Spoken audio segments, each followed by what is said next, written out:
Alright guys, what's going on? Welcome in. So the official 53-man roster is here. Now the one little caveat is that Chris Herndon is still on the 53-man roster, according to the New York Jets website, but as we all know, we traded him to the Minnesota Vikings and a 6th round pick in exchange for a 2022 4th round pick.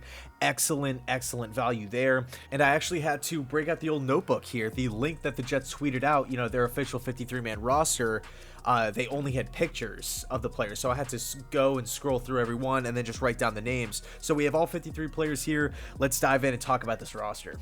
So starting off with quarterback, we have 2 on the roster. Zach Wilson, that's a given, QB1, and then the backup is going to be Mike White, beating out James Morgan and Josh Johnson. And I have to be honest, I'm cool with this. I'm totally okay with Mike White. After watching him perform in the preseason, I felt like he had everything under control. He knew where to go with the football. Everything looked smooth. Everything looked calm. It didn't look erratic. He didn't look like a deer in headlights. He wasn't chucking the ball in triple coverage constantly.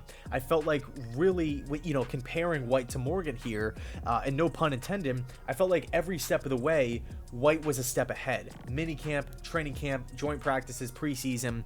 I felt like Mike White was just the better quarterback. The only, and by the way, I felt like really since the Jets offensive coaching staff got brought in, they held Mike White in a pretty high regard as well. Obviously not really exploring the Nick Mullins route, the Nick Foles route. It was just kind of agreed upon, hey, we feel good about Zach Wilson starting the year, and then Mike White and Morgan can battle it out for, QB2. Josh Johnson was brought in late, and I'm not going to lie, he looked great. He looked fantastic in the final preseason game. On limited reps, I mean, he knew where to go with the football. He looked like he totally had the reins of that offense, and plus Johnson has the mobility factor as well. But Mike White was just there. I mean, Mike White was there from the beginning. Josh Johnson was brought in late, and I felt like that kind of worked against Johnson in the end. So at the end of the day, I feel pretty solid about this quarterback position, especially with Wilson. So next up is running back, and we kept 4 RBs on the roster. 3 of them I felt like were set in stone, super obvious here. Michael Carter, Tevin Coleman, Ty Johnson, those guys were locks. But the 4th one was up for grabs between LaMichael Pirine, a mid-round pick from last year from UF, and Josh Adams, undrafted free agent from Notre Dame a couple seasons ago, a guy who put together a really nice preseason, and that was the big debate here. Should we go with Pirine and let go of Adams coming off of a great camp and a great preseason, or do we roll with Adams and give up on Pirine after 1 season in the league? So it's a push and pull. There's pros and cons to both. We went with Pirine, and at the end of the day, I felt like that was the direction that the Jets were going to go in, because I just had a hard time envisioning Joe Douglas giving up on a middle round pick after selecting him a year ago. We know how much JD values draft picks. We know how much he values young talent and building through the draft. But to be honest, it's a tough pill to swallow to see Josh Adams leave. And I'm really hoping that he can get back on the practice squad, but I would not be surprised if he lands elsewhere. Next up is wide receiver, and this one was pretty obvious. A lot of Jets fans kind of had a pretty good understanding of who was going to be in this room. Jamison Crowder, Corey Davis, Keelan Cole, Elijah Moore, Braxton Berrios, Jeff Smith, and Denzel Mims. So 7 total. And I mean, for the first time in a long time here, I feel great about the wide receiving room. I mean, from the top down, we have guys that can make plays in the red zone, guys that can make plays on the inside, guys that can stretch the field. Overall, it's a solid unit. I would say the big surprise here is Smith. I felt like there was a battle for that last spot. Could it be Cager? Could it be Vincent Smith? But at the end of the day, the Jets are rolling with Jeff Smith here. So again, from top to bottom, great room. I would honestly give this room an A. Next up is tight end, and let's be honest, this is a pretty thin position, especially after Herndon, has been dealt to Minnesota now, and Herndon, by the way, was on the roster. So the Jets listed 3 guys, but Herndon's no longer here. So Tyler Kroft is tight end 1. Pretty good understanding he's going to be there. And then Trevon Wesco is tight end 2. And there's been some speculation that he could possibly, play some fullback, which I feel like would be interesting and, possibly be an awesome route to explore. But then that leaves the tight end position out in the cold. What are we going to do there? Could we possibly try to bring in a Zach Ertz? I've received a lot of messages, in the past couple hours, Zach Ertz to the Jets, Could it happen?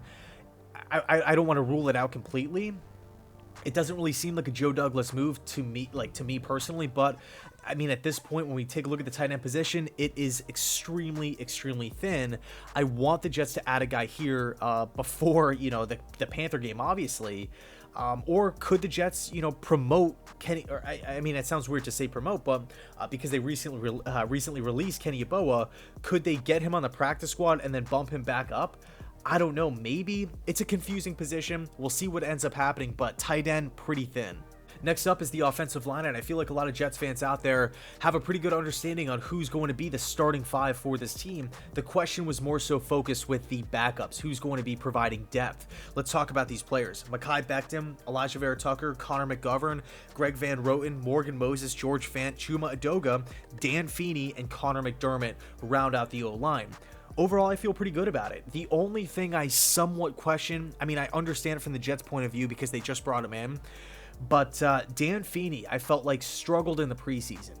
That's, I mean, with the amount of injuries that this O-line has sustained so far, and plus we have to factor in the Alex Lewis retirement as well, the interior offensive line depth, I don't really feel like is there. But as far as the starting offensive line is concerned, I feel really, really good about it.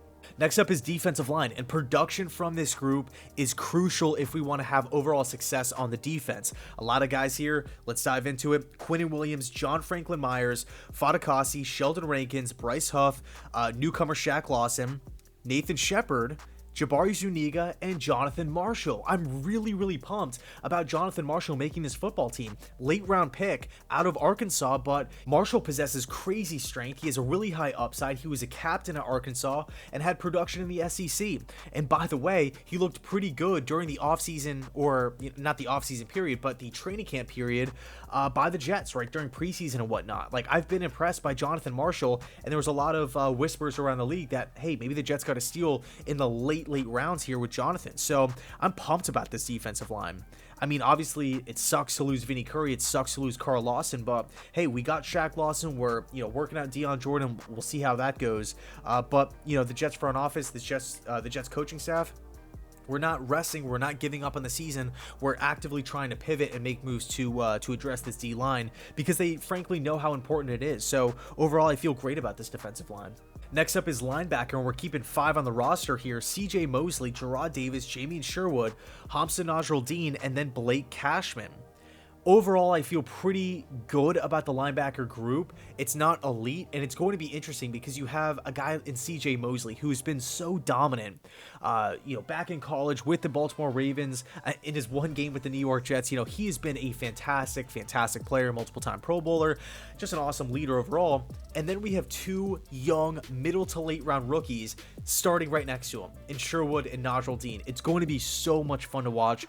Both of those players might struggle early, but as the season goes on, they're going to learn so much. They're both physical specimens, as far as the backups are concerned. Blake Cashman earned a spot on this team. I felt like that was kind of obvious he was going to be here. And then, Jarrad Davis is, currently hurt. He'll eventually be back, but I mean, overall, I feel solid about the linebacker group. The only guy that I wish, actually, to be honest with you, now that I'm thinking about it, Del'Shawn Phillips looked really good, and same with Noah Dawkins. I was impressed with both of those guys. If we can get one or even both on the practice squad, I would be cool with it. But overall, I can't complain about the linebacker group.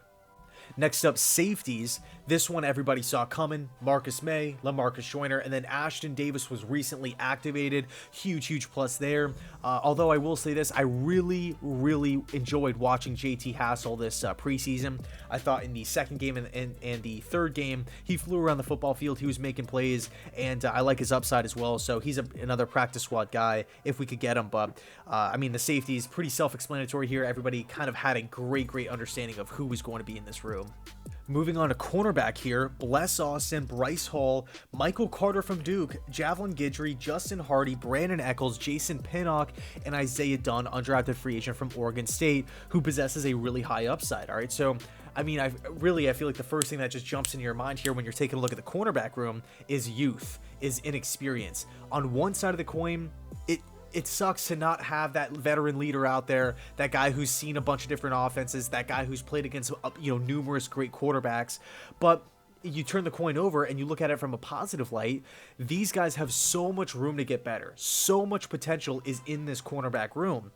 You also have to factor into the mix that Robert Saleh is the head coach and Jeff Ulbrich is the defensive coordinator, okay? Two guys that can really maximize the talents, sound like a broken record, maximize the talents on the defensive side of the football. But I am really, really excited to see Bless and Bryce Hall progress throughout the course of this season. I feel like both of those guys have crazy potential. Sky's the limit for both of them. They're both rangy. They're both smart. They both will hit. They're both not afraid of anything. They'll come down and make a tackle in open field. I really, really like both guys. Bless Austin's probably my favorite player on the team, and Bryce is honestly right behind him. So I feel solid about the cornerback room. I don't feel amazing, A+ room. It's, no problem at all. The depth is pretty young, but all in all, we're coming off of a 2-win team, and Joe Douglas is doing his best to really infuse talent to this cornerback room.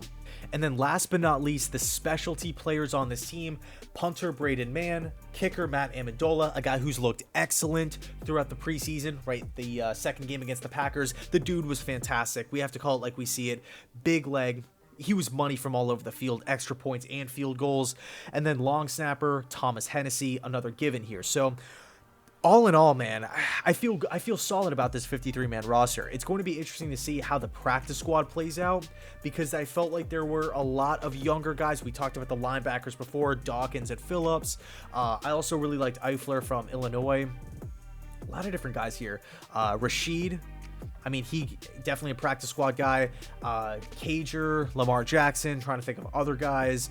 Overall, Kenny Yeboah, another one. I mean, if he's not put on the practice squad, I will definitely be disappointed. But let me know your thoughts down below in the comment section. How do you think the 53-man roster turned out? Do you like it? Do you not like it? I have to say, honestly, Joe Douglas did a really solid job shaping and molding this roster with what he had available. And granted, we had some pretty high picks, but we have some really high picks in the future as well. 2 1s, 2 2s, a 3, 2 4s. So it should be awesome. Let me know your thoughts, and as always, go Jets.